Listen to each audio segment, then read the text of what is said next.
Semangat pagi Mandirian! Bertemu kembali dengan sosialisasi pelindungan data pribadi dengan tema retensi dokumen elektronik. Sosialisasi ini merupakan bagian dari penilaian self-assessment PDP semester 1 2026. Jadi jangan lupa dokumentasikan pelaksanaannya ya.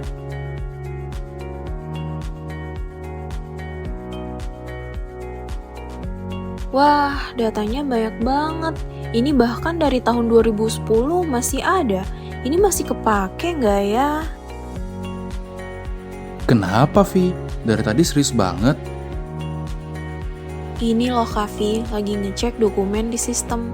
Sebenarnya dokumen lama kayak 2010 gitu masih boleh disimpan terus nggak sih? Wah, ini nih yang sering kejadian. Nggak semua dokumen itu harus disimpan terus dalam waktu yang lama loh, Vi.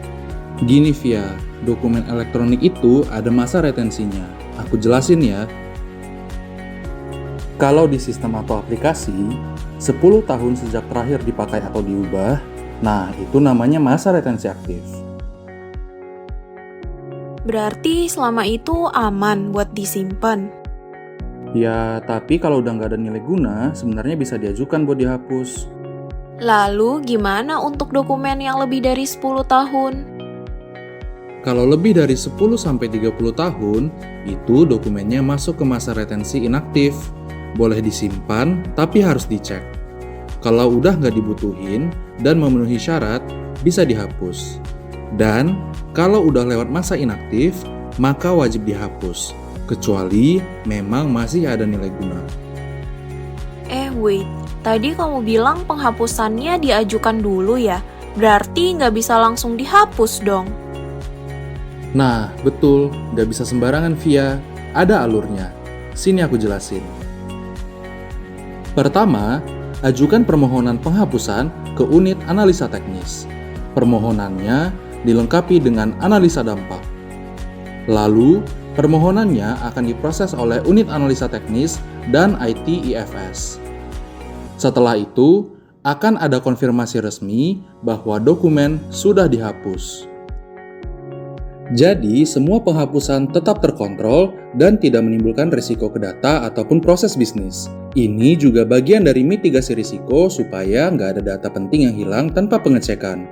Informasi lengkapnya bisa dilihat di PTO Jadwal Retensi Dokumen. Kavi, mau nanya lagi dong. Kalau dokumen yang ada di OneDrive atau SharePoint gitu gimana? Nah, itu beda lagi Via. Dokumen yang disimpan di Microsoft 365 mengikuti masa aktif lisensi usernya. Kalau 90 hari nggak dipakai, bakal ada reminder. Kalau tetap nggak ada konfirmasi, maka akan dihapus otomatis. Wah, bisa hilang dong. Iya, makanya harus aware. Ternyata mengelola dokumen elektronik bukan cuma soal penyimpanan, tetapi juga soal kepatuhan dan keamanan data. Dokumen yang tidak dikelola dengan benar bukan cuma bikin penyimpanan penuh, tapi juga berisiko pada keamanan data dan kepatuhan. Yuk, mulai kelola file dokumenmu dengan benar, cek kapan terakhir digunakan, pastikan nilai guna, dan tindak sesuai masa retensi.